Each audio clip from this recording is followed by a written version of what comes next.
Welcome to KIMEcast, where we break through and cut the BS in sports medicine, rehabilitation, and sports performance, and talk about how things really work. Welcome to KIMEcast. Here we are in January, new year, things getting rolling. So we thought it's a good time to maybe revisit a conversation around things that we believe in that really are principle-based first. So we look at this as what's first principles, and that's a lot of how we make decisions about how we approach patient care, how we approach an individual evaluation and diagnostics.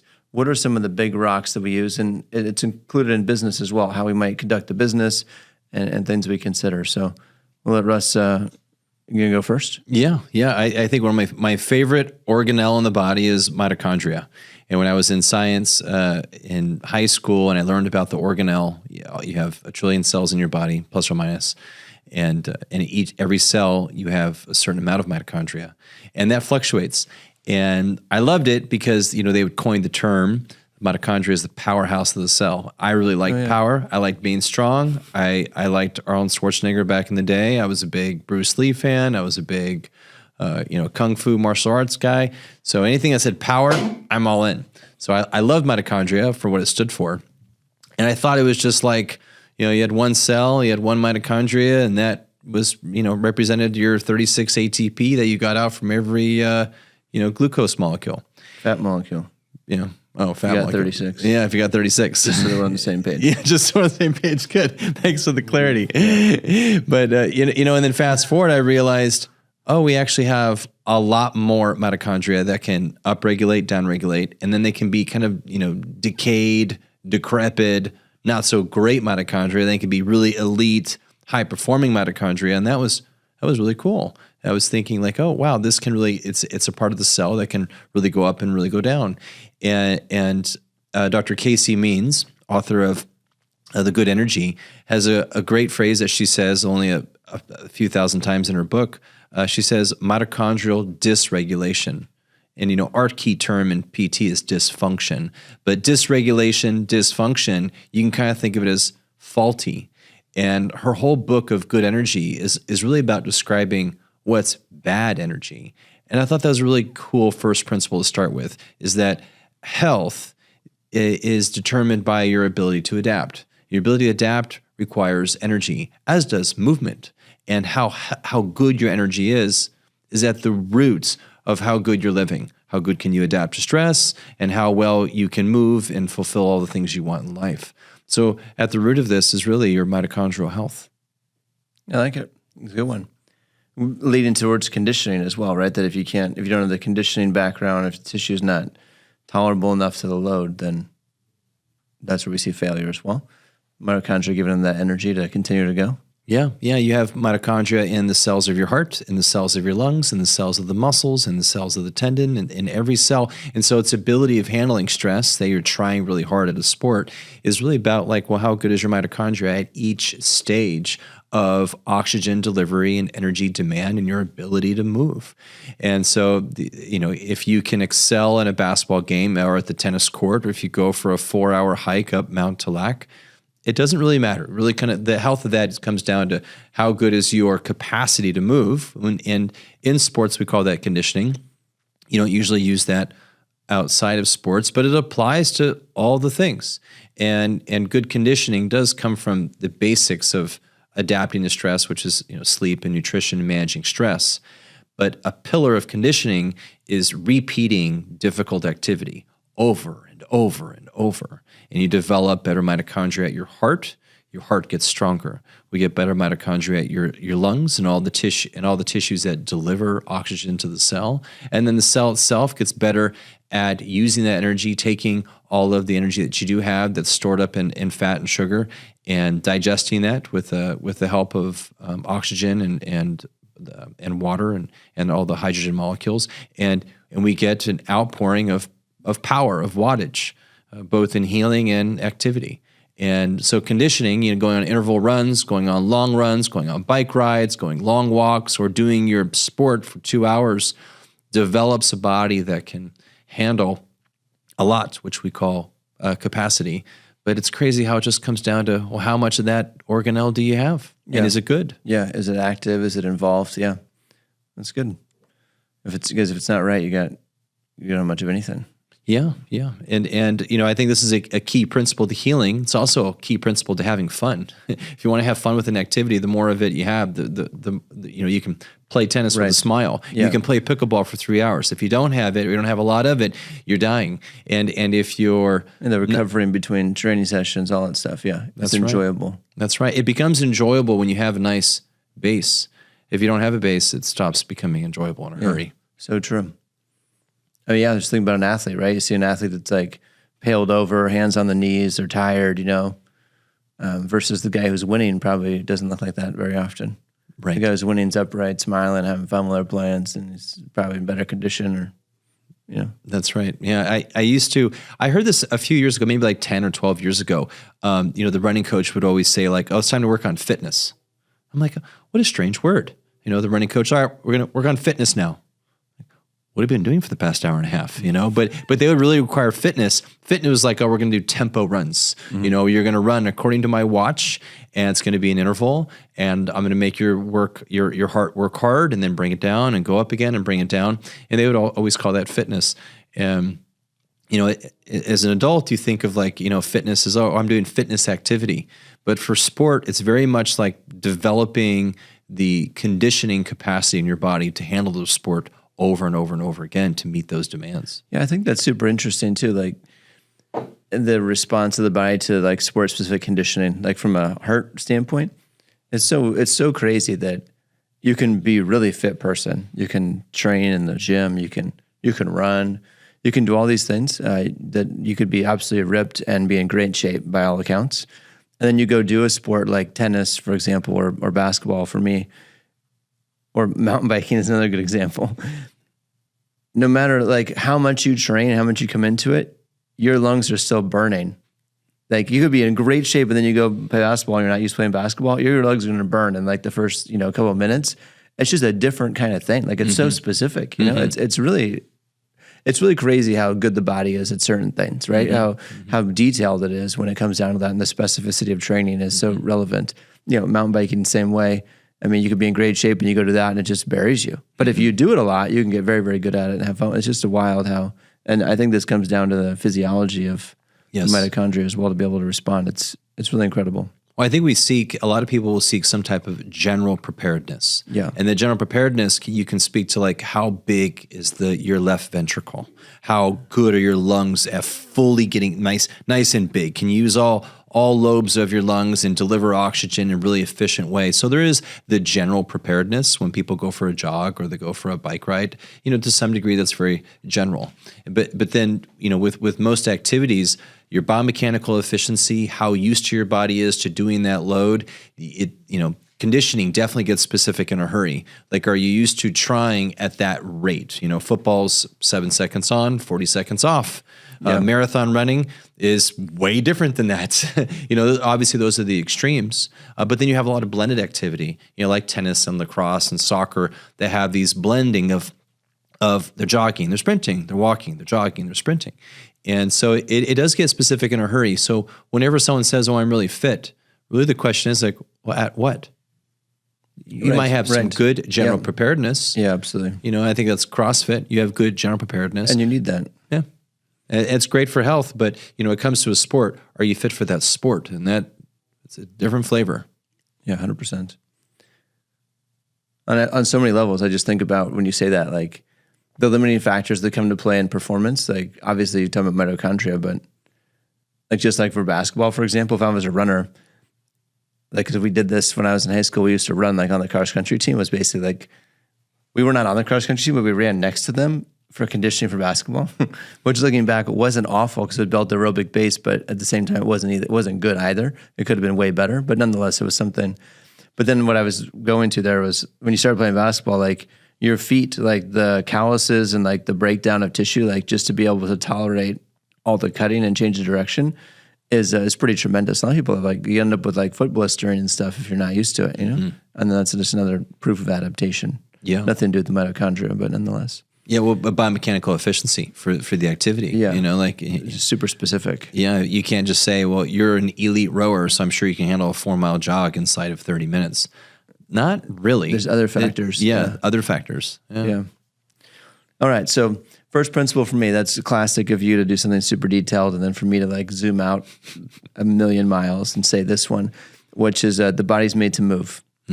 So, I had a CI tell me this when I first started, and the confidence in when she stated it was great. It's kind of enlightening. I really hadn't thought about it, and he's like, yeah, make a move, like encourage them to move. The body's made to move. And it is super basic concept. And there's lots of evidence behind this and everywhere you turn that the body is made to move. It's healthier if it's moving than if it's not moving. And we see this system by system. So there's a lot of evidence around neurology that the brain and the purpose of the brain and the function of neurology and the way the nervous system works is designed to solve movement problems. Look at a task, look at a challenge, negotiating a step, catching a ball, whatever that is, that integrating all of your senses to facilitate the right movement in the right time is a lot of people will justify that's the reason why we have a brain. That's what its purpose is. And we see that in, other examples of like animals and areas who don't have as large of a brain or as much of a brain that don't have problem solving. What we're really problem solving is movement problems at the end of the day as humans. So that's pretty interesting. From a physiology standpoint, we see changes in the joints all the time. We preach this as PTs every day that in order for you to have good collagen, in order for you to have good cartilage in the joints, and for you to have good what's called synovial fluid, which is the lubricant that's inside the joint has to move. So if the joint doesn't move, it tends to be dry and stiff, and these lubricants are not nearly as effective. So just doing, if a person can't move themselves, we'll do just passive range of motion of a joint just to kind of get it going and just get the joint lubricated. And the way that it works is that movement or that decompression and compression of the joint surfaces causes a resulting physiology state. It's called a gag reflex. And what happens is it stimulates this release of synovial fluid and lubricates the joint, right? So it's amazing that with movement, you get positive improvements there. And without movement, you get the opposite. And then, of course, we see this in like the muscular system as well, where if you stop moving, whether it be on bed rest or you go to space and there's no gravity and that changes, then the loss of muscle tissue, the rate of change is insane, right? So the evidence is showing like 50% reduction in muscle mass in as little as 3 days. If you don't use it, you lose it. So you have all these things kind of built around this idea that, the body's really made to move, designed to move. And that's what we're here to do, is help them move and keep it going. Well, I want to follow up that with a quote from Dr. Daniel Herman at UC Davis, wonderful sports medicine doctor that believes wholeheartedly in what we do. And his quote is, "Exercise is the stake of a physical therapy session." And I think that's where we really won Dr. Herman, is he came and visited us to see what we're all about. And what he didn't see is that a whole bunch of patients laying on the table doing tissue massage for 30 minutes, they get up and walk out. What he saw is, some table time and some manual therapy for, whatever issue you might have. But he saw exercise. He saw 70-year-olds pushing sleds. He saw 45-year-olds working on a med ball squat. He saw people being challenged with exercise. And he said, this is the stake of a session. Without this, what are we even doing? Yeah. That's it. Because if, everything, we can move somebody, like, we do this in massage therapy, where you introduce movement back into a tissue that hasn't moved in a period of time, and that's helpful. And that might release some synovial fluid. It might cause some hyaluronic acid release. It might increase lubrication and flexibility of the tissue. But if you don't teach the brain and the body how to use that tissue in that state, we see the person return back to the prior state, relatively immediately. Let's call it 24 hours, 48 hours, whatever. It's not a very long-term experience. But if they use it and then they improve because of that new use, now they've gained that mobility and they don't lose it. And then we can, intervene again, and then we see new gains. So that the exercise is the magic, and the movement's the magic. If you don't like exercise, don't have to call it that. But if you're moving, that's the positive thing. And if you can't move, then sometimes we have to use, manual techniques to facilitate the movement process to kind of get that first step underway. But once we get going, it should be pretty effective. So as a little example, I had when I was a kid, I used to perform a lot of martial arts, and back then it was called Taekwondo back in the 90s, and a lot of point sparring. So it was light contact, a lot of points and a lot of kiap kind of thing. And this last Saturday, I had my first Muay Thai event that I've ever done. I've been training Muay Thai for the past year, and it was a bit of a bucket list. My dad will say it was a male menopause kind of moment, which I found a lot of humor in that phrase, and It was new to me. I'm like, sure, we'll call it male menopause. Life changing. This is a little bucket list. So I did my first Muay Thai event, and that meant I went up against someone. Now, you had competed as a youth, though. I did. I competed. But not in Muay Thai, but in not in Muay Thai. Other arts. Right. It was a much lighter contact. So this is my first. They were small. People were smaller back then. Yes, they were. Yeah. Or maybe just my thinking of it. It was, kids, throwing strikes, which is nothing compared to a grown man, 190 pounds, trying to whack your leg off, you know. So in this fight, it was really only a 5-minute fight of where I really felt like my heart stopped by the end of it. My legs were pretty much done. But I got kicked repeatedly quite a few times in my right leg. So I had no use of it whatsoever. Saturday night, couldn't put any weight on it. It swelled up like twice the size. Of course, my little 8-year-old Harper, she needed to treat me. So she got out the ACE wraps and she elevated and she wanted to put Band-Aids on, which I'm like, I really don't want Band-Aids on a swollen leg. It's not going to feel good coming off. So I had her put Band-Aids on the other leg just to keep her busy. But the next morning, my quad still is like literally twice the size. So it's a very, very big leg full of a lot of fluid. And it both hurts a lot, only bends like 40%. And on Sunday, my wife's like, you're probably not going to do those little honeydews that we were talking about, are you?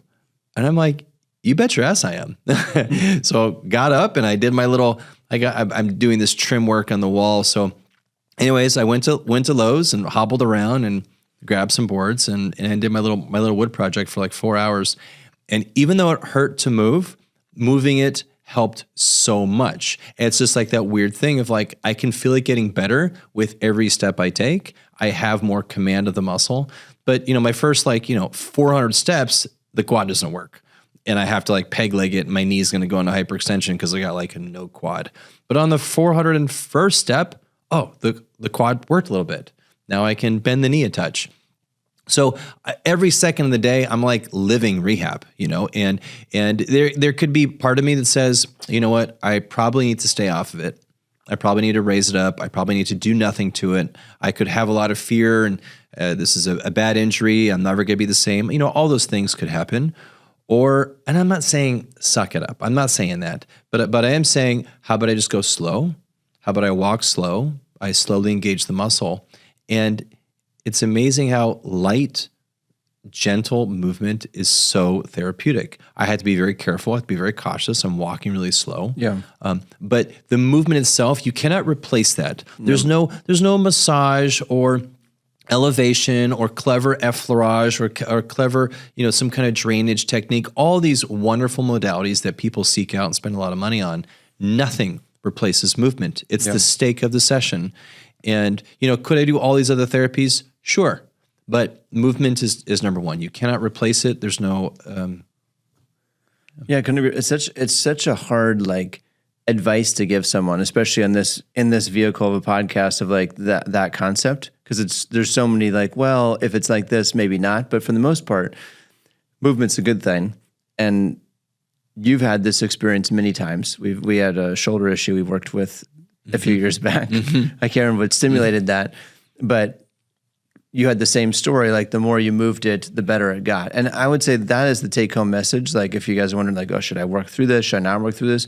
If you're doing things and it's starting to feel better, then you're definitely on the right track. Keep doing it. That sounds obvious to say, but that's literally like the decision tree. If movement feels good, continue it. Not necessarily don't overdose it and go a lot, but move in that direction.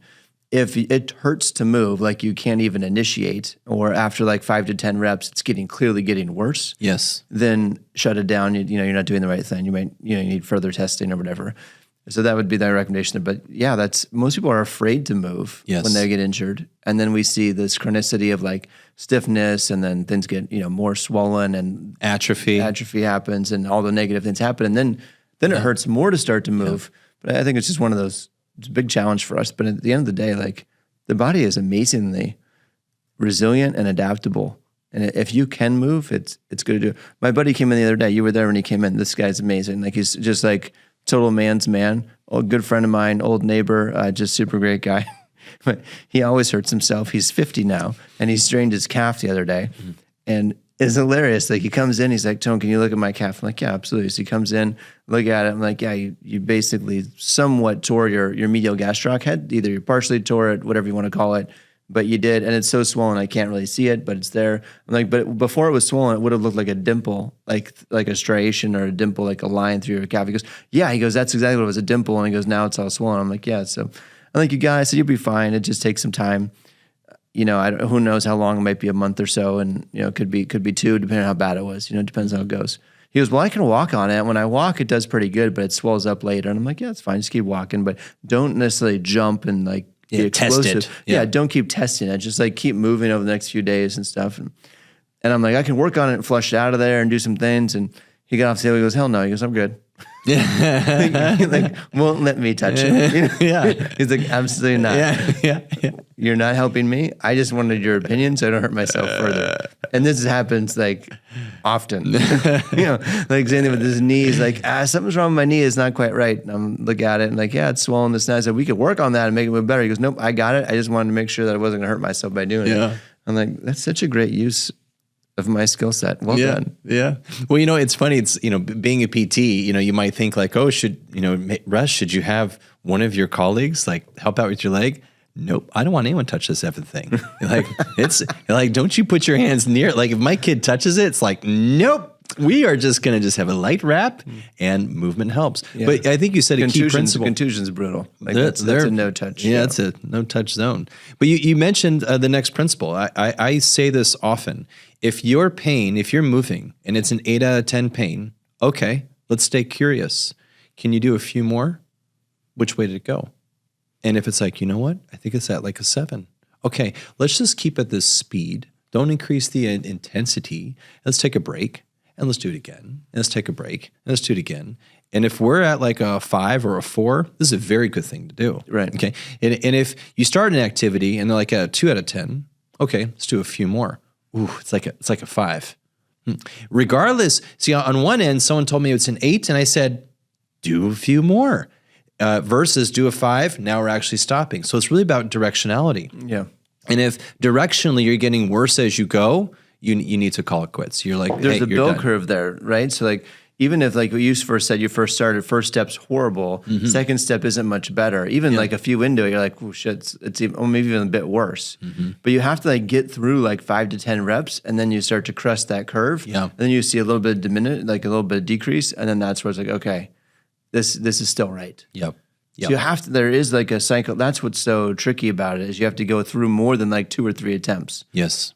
In my opinion, and depending on how bad it is, I think you have to get, I don't know, who knows what the number is, 5 to 10 reps or so. Yeah. If it's still hurting after that and there's no change, then you're probably in the wrong direction. Well, stiffness is a huge enemy. And now that I'm thinking about this and you're talking about my history, I did have a motorcycle land right on this exact thigh about 8 years ago.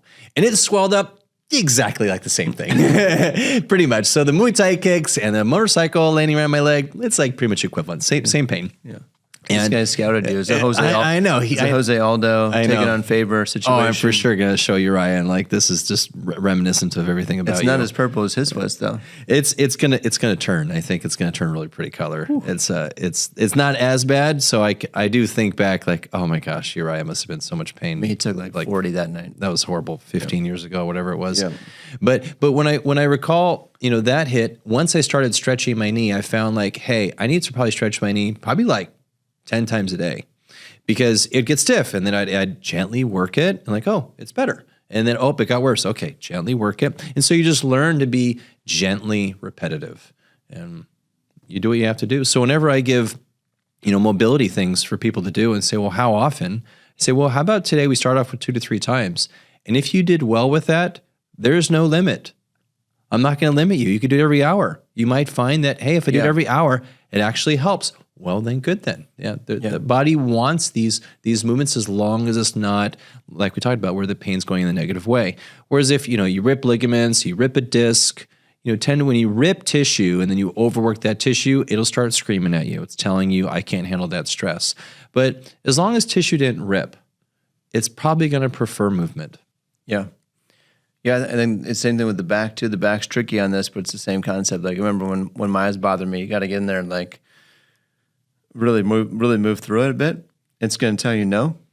But if it gets better or starts to loosen up, like, okay, well, that's better than I thought. It's not it's not bad. And then okay, now once you're doing it, then you got to continue to do more of it and kind of keep in that direction.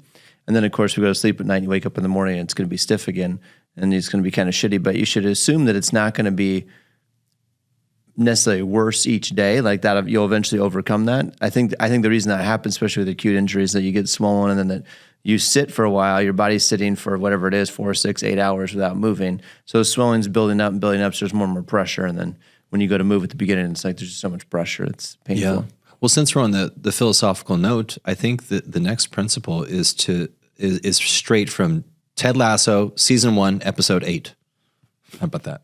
Ted Lasso says he's missed the dart scene. And he says, this is your favorite scene. Yeah, for sure. So Ted Lasso says, stay curious. Don't be judgmental. And we are in a state of healthcare where this is a big deal. If you go to a specialist and they do one test on you, and then they give you the judgment, this is exactly what's wrong with you. Boom, boom, boom, boom. I know what to do. That's a very tough situation because you're going to a professional. You're going to someone who knows a lot about a niche part of your health, and is giving you a judgment. When in reality, most of us, we need to stay curious longer. Meaning, we should have a lot of questions. What's your training history? Has this happened before? What's the tissue status? What's your age? How degenerated is your disc? How degenerated is your tissue and your tendons and your muscle health? How much healing capacity do you have? Which is another phrase of saying how good is your mitochondria. What do you do for a living? Do you sit all day? Are things tight? The amount of information that we should be curious of to find a custom solution is enormous, truly enormous. We could probably ask 100 questions and it would not be a waste of time. Versus, I'm going to take a snapshot. That's the image I see. Here's the judgment. That is violating that principle of stay curious, don't be judgmental.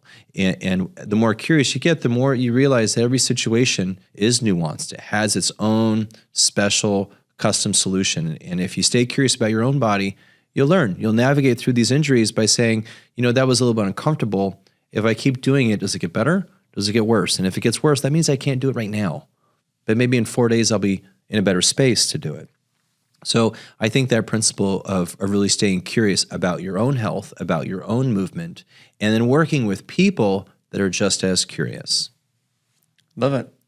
A guy comes to mind. I evaled a guy on Thursday who had like a left knee issue, and it was, I've known him in the past. There's actually several funny parts about this story, but the main one was that he was coming in with knee pain. He's really active. He's like 55, 60, and he's does CrossFit still. At a fairly competitive level. Like he's kind of astonishing. We did a rotator cuff repair together last year. Killed it. He's doing great. He can do pull-ups and stuff now, and he can hang. Like everything's it's really incredible. But anyway, so his knees been bothering him for like a couple months. It's not swollen or anything. Doesn't have any trauma to it. He's like, I can squat and lunge. I can. He goes, that guy over there, the guy was doing step-ups with like 50 pounds in each arm. He goes, I can do that. My knee doesn't hurt at all. He goes, but if I bend it, it hurts. If I bend it all the way, or if I go sideways, and he's like, he like pushed on his side, and like if I push it in, he goes, man, if I do that, whoo, he goes, that hurt a lot more than I thought I was going to. He goes, that was really, really bad. That's like an 8 out of 10. I'm like, this doesn't make any sense. There's no sense to this story, And I had a student, a young therapist with us at the same time. Like, so what do you think? And everybody's like, well, because it's like a valgus stress. Like, oh, maybe it's MCL, maybe it's this. I'm like, it can't be. Like, not if he can do that. Not if he has full extension. The bend was pretty good. There was no effusion. He could walk no problem. The more he moved, like the better he felt. That was the other thing. He's like, when I move more, it feels better. It goes away, which always leads me towards like either the stiffness issue or like a soft tissue issue where it starts off stiff, and he runs as a CEO, so he's not exactly the most active all day with activities and stuff. But anyway. So once again, I gave him like he was wearing jeans? Yeah, he was wearing jeans. So I couldn't even evaluate the knee that effectively and get his jeans up. So anyways, we went through the stuff and we tested everything out. It was all clear. And then I poked on it about 2 inches proximal to the knee joint on the lateral side, and he like screamed again. He goes, "That's it!" And it's like, this is the most basic thing like ever of IT man stuff, And I'm like, oh my gosh, this is so like. not exciting. Yeah. But and explain it to him like, all right, it's got to be your IT band. You probably did something, probably sat for a while and got going. Things got stiff, and like so I gave him a few things, and I'm like, do you want to do any of it here? And he's like, nope. That's all I need to see. I got it. I'm gonna kill it the next 3 days. We'll be good to go. He texted me the next day. He's like, "Yep, problem solved. We're good." Well, He's so funny. It's like, how long had he been dealing with it? 8 weeks. Yeah, 8 to 12 weeks. Yeah. Yeah. So he'd been going on, trying to solve it. He goes, I'm trying to do all the stretches. I'm doing all the stuff I've ever learned. All the things. It's not changing at all. Tone. So I was like, just foam roll this, do this stretch. Should be good to go. Yeah. And then sure enough, we focused on his hip, which he's like, why am I doing my hip? I'm like, oh, that's where the muscle's attached. Da, da, da. And, he's like, whatever. He goes, if that's what I'm supposed to do, I'll do it. I'll do it. He goes, I'm going to do it. It's a sure shit. He did it, twice a day for like 2 days. And he hit me up. He's like, hey, problem solved. That was perfect. Thank you. I'm like, it's so funny. Like those concepts is funny. All right. So back on the movement front then, I have a concept that we had an interview with a gentleman yesterday, and I asked this question of him because I think it is a principle for me that's rooted pretty deeply. So we talk about like the skeleton. So I believe that you have the skeleton, and I believe that muscles move the bones, and muscles control where the bones sit. And the question I always ask patients when we're talking about this, and I kind of explain like a condition, especially around back pain or something. Imagine you had the skeleton. And if you've ever been in an anatomy class, it's usually in the corner, and think about the skeleton in your anatomy class. And is it standing there by itself, or is it hanging from something, or does it have a stick up its ass? You just stick up the sacrum and then, holds it up. And everybody's like, well, it's either a stick or it's hanging. Like, yeah, exactly. Skeletons don't stand by themselves, right? So if you took that skeleton and you took it off the hanger and you stood it there on the ground, it would just fall into a pile. Mm-hmm. Mm-hmm. So that's my belief on how the body is that the bones do not give structural support. They do not create safety. They do not protect the organs. Mm-hmm. If they did, they'd be designed much, much better. Mm-hmm. They're simply more created as more of leverage points to facilitate movement. Back to principle number 1, the body's made to move. So when you look at muscular control, you have to be able to use the muscles to control the bones and move the bones in different directions. And if I can artificially create bone movement and joint movement, but what really matters is, can I get you as a person, can I get your brain to control the movement of that joint in a better way, which really should create better movement and then in the right direction. Right. Versus the other opposite, that if I just did manual therapy and created artificial movement, that'd be good enough. Or I got a chiropractic adjustment or a therapeutic adjustment. And does that fix the problem? And, I just don't believe it does. I think it can give a window of opportunity, mostly through the nervous system. It creates a window of opportunity, and then you have to use that to your advantage to move. Maybe it relieves pain. Maybe it creates what we were talking about before, a little more synovial fluid. And then now you can move a little better, but now you got to use it. Well, I think that's a nice principle to build off of that. If you believe, and I believe, that muscles guide everything of how the skeleton arranges itself, the small muscles guide the joint center, which is all the small muscle that no one really knows about, the multifidi in your back, the rotator cuff in your shoulder, the intrinsics of your hand and your foot, and the P-go-go cues in the back part of your hip, your iliopsoas in the front of the hip. So all these small esoteric muscles that sometimes people know about, if they help how the joint more or less guides itself, and then the big muscles that people know about that they bodybuild for, really move your skeleton. So we have the small muscles guide proximal stability, big muscles guide large scale movement. If you buy into that theory, the next principle I like to pull on is that your cartilage is exactly like tires on a car. And tires on a car, if they're flat and you run your tires correctly, they wear evenly. And you get to live 100 years, with your bones intact and doing a good job. And if the tires are not flat, they sit flat. They sit flat. Got it. Right. Not a flat tire, but sit flat. Thank you for that. I know, no kidding. Gotcha. Damn metaphors. I know what you're saying. They're congruent. Now I do it. They're congruent to the floor. Now, if you take your alignments off, so say you have some toe in with your tires, and say that you tilt them, you're going to grind through the cartilage really in an unnatural way. So if you can think of how a disharmony with how your muscles work can definitely lead to all these horrible joint syndromes, including meniscus issues, disc issues, impingement syndromes, all the nasty stuff that people say, I'm afflicted by this. They did an MRI and I have shoulder impingement. I have a torn disc. I have all these really bad things. If you take your principle and then add the principle of really the joint mechanics and the joint cartilage and how all this aligns is really critical for our joint health and our skeletal health for the longevity of our life, then pretty much how well we're running our life is really how well you can control your muscles. Gosh, it might just be that simple. Yeah. Coordination reigns king. So that's my principle.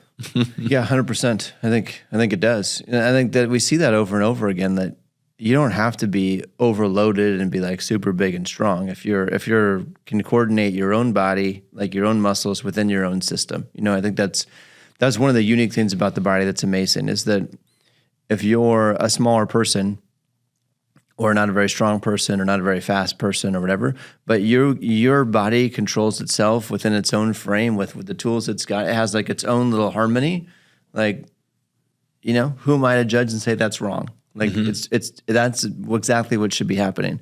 Now, because of that, you might have some specific risks that are unique to you that someone else may not have. Like maybe you have tighter hamstrings or you're more likely to get back pain. But at the end of the day, your body's figuring it out. You've organized it in a way that works for your skeleton. Versus if you're like 6'6" and you're an NFL linebacker, that's a different frame. And you've got your own ownership, the issues that you have to deal with, how to deal with and manage that frame in a different way. But yeah, I agree. Stabilizers, prime movers. Yeah, I used to love it when we would teach these courses with Coach Vince Minnie back in the day. And, Vince was amazing because he weighed like 260 pounds of sheer block of muscle, like a refrigerator of muscle. He was ex-powerlifter, ex-NFL, just a larger than life man. And some people would complain like, I can't squat that deep. I got, whatever. They'd give some excuse. I got tight ankles. I got tight hips. Like I'm too big. I can't do that. And Vince would show off his wall squat. And if you don't know what a wall squat is, it's a very humbling way of squatting. You go 2 inches from the wall and you're basically like kissing a wall. And then you have to squat all the way down with your butt lower than your knees. And you kind of think like, how do I even do that? Everyone falls backwards. And Vince would show off how deep his wall squat was. And he would bring his hips lower than his knees. And he'd squat just as deep as an athlete should at the ripe age of, I think he was probably like 55 at the time when we were showing off. Yeah. And the cool thing is the big man could squat.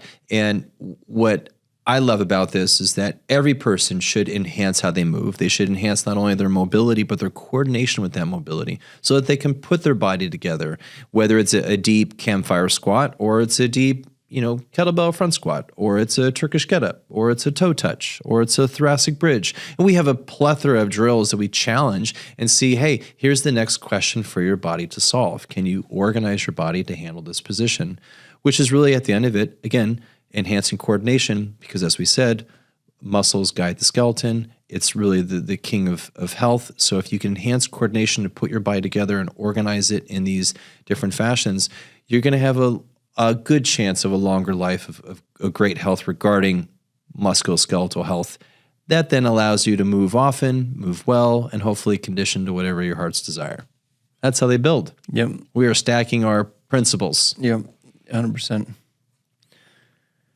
All right, so my next one on this front is about adaptation.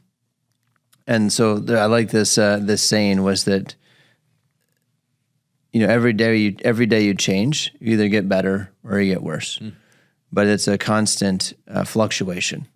And I think this is exactly true, is that we know the body responds to stress. So you have to stress the body to get it to adapt. Now, there's a right amount of stress and then there's a wrong amount of stress. And that's what you have to figure out. And I think that we know that every person is different.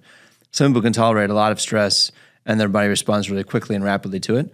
Other ones cannot do that, and they need some more of a moderate, lower level of stress over a period of time, and they adapt. So the people adapt differently. So we've seen that there's different adapters. But regardless, there has to be a stressor. So I think that one of the big misconceptions that we have as people is that if we do less, we're protecting ourselves.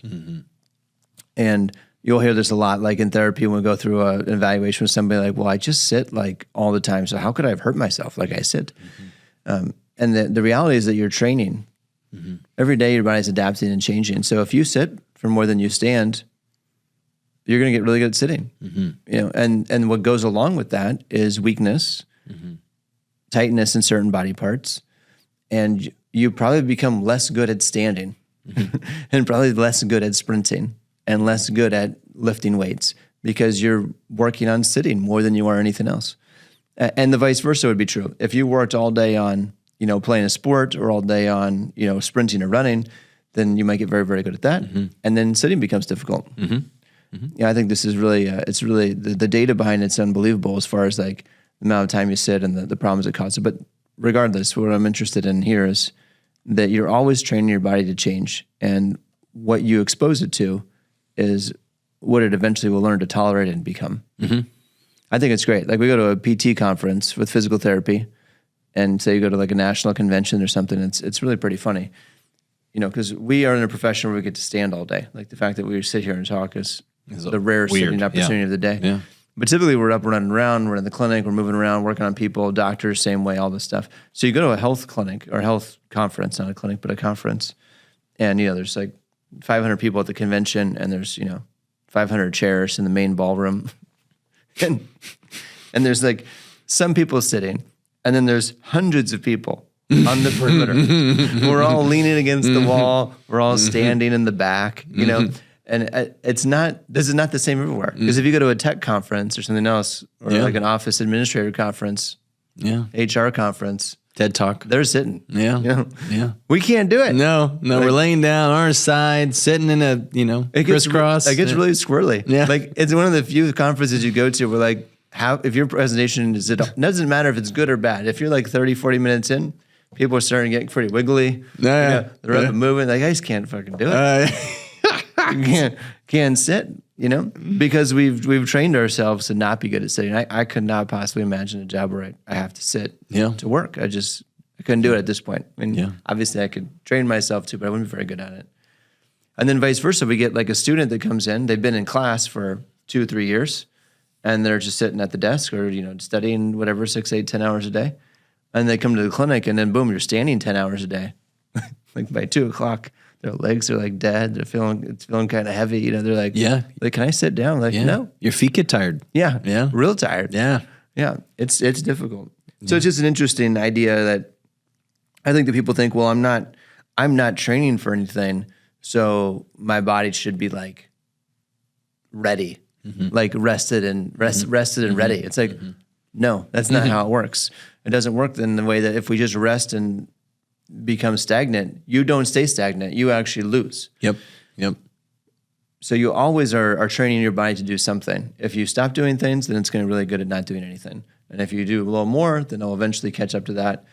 There's times to take rest periods, of course, but I think that's a poor mantra to have, is that I'm protecting myself. So I'm at rest, and you're not. I took a programming class from Pavel Tsatsouline about 10 years ago, and one of the best strength coaches I've ever listened to, and an extreme scientist in his own right.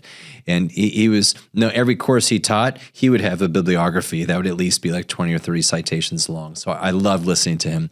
And he would say, Monday is the weakest day. Like, really? Like, Monday's weakest day. You documented weakest day. Why? Because we all rested on Sunday. Like, what's the strongest day? Wednesday. Next strongest? Thursday. He goes, Tuesday, Friday, it's kind of a split. I don't know. It's even. Friday is at the end of the week. Tuesday, you only had a day of depending on your mitochondria level. A great mitochondria Friday might be a great day. That's right. Yeah. But I thought those are there, so it speaks to exactly what you just said. It's a body in motion stays in motion. But Monday, weekday. I didn't do anything. I should be fresh. Nope, that's not how the body works. Not how it works. And you know this as you think about it, but we just hear it all the time. Like, I thought it'd be better if I just rested it for like a period of time. And this is the recommendation that's usually given by the physicians of the last century is, hey, you got hurt. Oh, yep, just take 6 weeks off and don't do anything. The problem with that advice, although in some cases it might be indicated for like certain types of injuries, but for the most part it's not true. Yeah. And maybe you do need to protect and immobilize a certain tissue or a certain body part for a period, probably not for more than maybe 2 weeks or so. but maybe you do have to mobilize a body part for a short period. But you can move everything else, and you should, because then if you move everything else, you get healthy blood. You're still getting, circulation to the body. You're keeping like your cardiovascular system ready. Your mitochondria are more active and engaged. Yeah. Good things are happening. The worst thing you could do is become dormant, and then all that, your hormone levels drop, all of your other health markers drop, and now you're in this state, I'm trying to get healthy by not doing anything. It's like, it doesn't make any sense, but yet it was the recommendation, and still is a recommendation that's used. People are wiser now. Yeah. I mean, now everybody's like, I don't want to go to the doctor because he's just going to tell me not to do it. That's right. So now we see this increase in influx of people coming to us first to be like, hey, what should I do? Right. I know I need to move. Guide me. Yeah. And that's the way. It's a way different consumer-driven, proactive model than it was 15 years ago. Guide me. I know I need to do stuff. Yeah. Well, we heard I don't want the drugs. Yeah. I don't want to take any drugs, and I know I can't just sit around. Yep. So but I don't know what to do. So Well, we heard Dr. Hunter Green talk, hey, after surgery, let's get moving right away. We're going to do these things. Right. And it really comes down to, be safe, but engage the tissue. Don't be afraid of things. You just got to do it, in a safe way. And that's obviously the key pearl is do it safe. What I was going to bring up is, as you were talking about how the body adapts, Dr. Jonathan Haidt, the author of The Anxious Generation, this book came out just like last year. It's made a lot of news. It's a huge ripple effect. But The Anxious Generation talks about the great rewire of the human brain thanks to the likes of social media. So people are now more glued to their phone more than ever. And he saw, through his research, a direct, very strong correlation, get this, with increased rates of diagnosis of anxiety and depression of young people. So climbing rates of anxiety and depression, strongly correlated with declining rates of bone fractures in the ER by the same cohort. remember you talking about this, yeah. And that's, we have sacrificed aggressive movement that sometimes lead to injuries that makes your way into the ER with a broken arm, and we've replaced it with anxiety and depression. It's so horrible to think of, but rather being on skateboards or being on monkey gyms or playing sports in even a moderately or aggressive way that can lead to injury, that's still infinitely safer on the body than doing nothing and being connected to your phone. So the body will adapt. And I think there's a lot of parents that, and he talks about this in his book, about overly safe parents. It's the worst thing for your brain, your skeleton, your muscles, your tendons, your liver, your heart, is to be overly safe with your body. And you have to challenge it. Well, yeah, this is the big thing now. Now that you said that, I mean, that part especially I heard a lot with younger parents nowadays about really protecting their kids, which I haven't necessarily seen, but I've heard about it. Mm-hmm. But yeah, I mean, I remember watching it. Our kid's now 14, and she'll be 12 this next month. But as watching them, obviously as a parent, you watch your kid fall down or get hurt, and then you hear the parents around you like, oh my gosh, and they freak out, right? And they all want to run out there. Mm-hmm. And I was always talking with Leah, I'm like, we are not going to do that. If they go down, let them be down, unless there's some sort of gut-wrenching scream or something. But let that happen, because there's a natural process that they have to go through, down, suffer, okay, it's not that bad, and then we're back up again, right? Yeah. I think it's just a natural confidence thing that people need to go through. And if you don't let someone go through that experience, as well as any other, you don't really know what real threat is, and then everything's this hyper threat state, And I think I watched that from an orthopedic standpoint be like, I watched the reactions, the moms run onto the field or run. It's like, whoa, Johnny's going to be okay. Yeah. He needs to kind of go through this process. Yeah. But yeah, if you take that away, I could see it, and then you take away sports, period. Yeah. And they're doing more, more of the social stuff. Yeah. If you only do safe activity, that might be the worst thing to do for your physical health. Yeah. How about that? That's just a conundrum. It's I get it. Most people don't understand. They have a hard time thinking well, if you do that, you might break a bone. If you don't do that, your bone will be so horrifically weak. Yeah. You will have the worst arthritis in your life, and it will break when you're 55 from osteoporosis. That's the thing. I would rather you break your bone on the 10,000th try. You'll have strong bones and you heal fast. Yeah. Versus never do the activity because you're afraid of an injury, and now you're really going to have a tough latter part of your life when your bone health is horrible because you didn't stimulate it enough when you were younger. Yep, 100%. Those are real facts. This is always a disappointing scientific moment here, but bone density grows until the age of 30, maybe 35 if you're freakish genetically freak. So let's call it 30. And then from there, it's somewhat of a plateau and then a decline. And the way we vary as humans is the rate of decline. Mm-hmm. So your bone density goes up to age 30 and then it plateaus, and you might just stay right there the rest of your life. That's a thing. The majority of people get up there, plateau for a while, and then start to drop off a little bit, which also is fair. Mm-hmm. Maybe we call that, at some point, the drop-off becomes called osteopenia, and that's natural at some phase. But the reason it's natural is because you've stopped stimulating the skeleton, right? So the more you keep the skeleton stimulated, the more bone density you maintain. And then, of course, you see the folks that are more osteoporosis, which is the bones have really lost that density, have lost that structure. And a lot of the evidence around that is that they're not doing activity. They're not doing loaded tissue work, meaning you have to work against gravity and do difficult things so that there's a reason for your bones to stay strong. Well, it's a huge difference between a kind of like, quote unquote functional exercise versus a bodybuilding exercise. When you do a bicep curl, I might be getting, my radius and ulna a little stronger, maybe a little tug on my humerus. So if I do a 20-pound bicep curl, I'm affecting 2 bones and a handful of muscles. That's something. But when you do, a high step up with a little bit of load on you, I just worked 800 muscles and I worked a few hundred bones. Yep. So if you bodybuild, your workout probably needs to be 4 hours. And if you do some functional training, well, then it could be 30 minutes. Yep. You pick. But you have to stimulate. The goal is to stimulate every muscle and tendon and joint and bone in your body. And doing loaded activity, you have to do that. You have no choice. If it's a racked carry, if you're hiking up with something on your back, if you're doing some deadlifts, if you're doing some good old-fashioned yard work. My dad was never one for the gym. He was always in the yard doing hard stuff on our 1 acre lot where we got to, manhandle it with our bare hands. So it can be in a lot of ways. But you have to load it or else you will not get the benefits of great bones, which is guided by great muscles. And that's guided by good coordination. Yeah, the people that I see like the best, the people that we meet at like 80, 85 that are out like will look good, like they're healthy, they're fit, they're strong, they're not any assisted devices, don't spend a lot of time with the doctor still at that age, that phase in life. That's what I relate to. Those people are usually, they're out doing something outside. So they're either like, they own land and they're working land. Yeah. They're out hiking. They're doing things of that nature. But they're out doing something, and usually it's outside with some sort of purpose.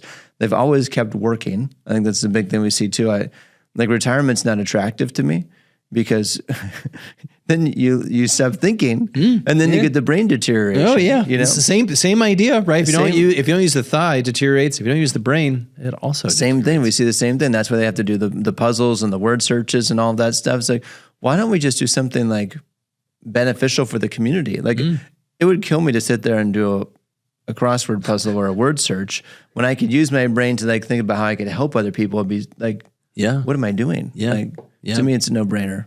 Well, I think one phenomenal thing, if you develop your skill set to help people in life, it's pretty cool if you can continue to do that. And if it's not that stressful, like it's just something you enjoy doing, you have a knowledge and you're able to, like I wouldn't think of it any other way. So retirement's not an exciting thing for me. I'm like, then I'm going to stop thinking like I'm going to deteriorate fast. This is not good. We need to up the challenge. But the nervous system, the use it or don't lose it, use it or lose it, the use it or lose it principle. I've often really liked the metaphor of the nervous system kind of like highways and county roads. And your myelin sheath guides how quickly the axon transmits a signal. That applies both to the inner workings of your brain as well as how the brain operates the rest of your body.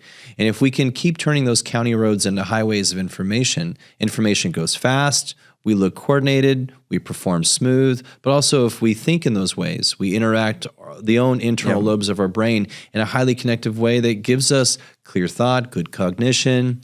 My memory's not the best. Admittedly, if my wife listens to this, she would definitely say you're a complete liar, Russ. But it's because I don't reflect a lot on things. in general. I like looking forward. Sometimes I want to look backwards, like very, very periodically. Well, you don't practice that skill. Yeah, Use it or lose it. It's a quick look backwards. Is anyone behind me trying to pass me? Okay, I'm going to keep going. I'm going to keep moving on. Must be doing all right. Yeah. But my cognition for forward thinking, I feel is very sharp. Very good. Love it. That was fun. Yeah. I like first principle thoughts. You can never go wrong. If you have strong first principles of how you think, you can create custom solutions for life. That's. Yeah, keep it simple, keep it consistent. If you think back to this, sort of like, well, this is how like we approach the day or approach a person is with these concepts in mind. And if I can do so, then it makes it easy for me. It makes it consistent. I'm grounded in like, all right, this is what I believe in. This is what I think matters. And then you coach to those types of principles because a lot of people feel like they're in chaos. That'd be the opposite of grounded. You're like flying on a kite in a hurricane, So we need principles to root us, and then that's where confidence lies. And I think it is hard for young clinicians to gain confidence because they don't have these principles to root on. Because if you can lock in to key principles and you know them like the back of your hand, then you're able to build up and say, this is exactly what I believe, and I know it, and I feel good about it, and you can count on it. Yeah. And if you don't have those principles, there's no way you're going to be confident because you're copying a recipe that someone else told you, and you don't know which principles they leaned on or which principle, might violate another one, And so if you're just recipe driven, you will feel like chaos, and it's a very stressful life if you do that. I read something that it was awesome. So Michael Gerber, he wrote the book, The E-Myth, and he had a great story in there about having a center of gravity, that as a person, you have to have a center of gravity, and who you are, what you believe in, call this your values if you want, or just, who you are, your character, who you are as a person. And if you have that center of gravity, then, you can then interact with the environment or in the world, and you can get stimulus, and you can choose what's right or wrong, and you can make decisions. But if you don't have that center of gravity, it's really easy to get pulled into different directions, and all of a sudden everything's important because nothing is, and you don't really know where you're coming from. So you can get pulled different directions. He showed this example and told this example of a story that was horrible. So it was a great lasting story. He's like, he was on a flight, and in an in-flight magazine, it talked about how there was this, come to this seminar. It's a 1-day seminar. You'll learn everything you need to know about how to get people to do anything, about negotiation and manipulation to get what you want and get what you're driven for. And then the example that it told was that it got nurses to do lewd acts in a hospital. He's like, what are we doing? He's like, how can you use that as like your draw, as like you can get people to do anything? Like, obviously these people don't have a center of gravity. Like, you shouldn't have gotten manipulated. That was an okay thing to learn to do, right? So I always come back to that. For me, is like, I feel strong about that, where I have rooted, as a person, things I value, and then also in what I believe in this industry. And when I'm working with a patient, like these are rocks for me. Is like, okay, these are things that I believe in, and we have to develop. Mm-hmm.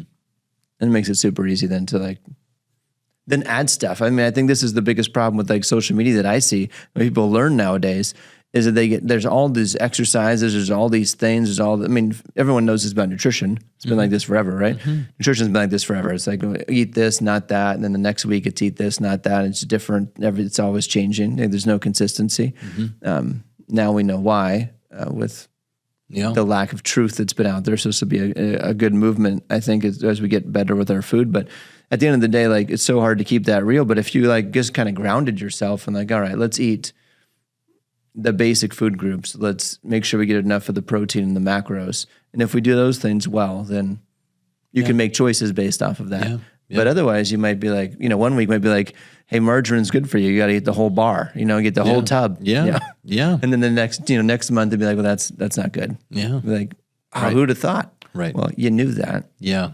Yeah. If you would have thought a little bit. So. Absolutely. All right. Thanks for listening to KIMEcast. Connect with us online. Go to the comments, add a comment. We'd love to comment back with you. If you guys have anything to add, throw it in there. It'd be great to talk to you and interact with you. We'll see you on the next episode.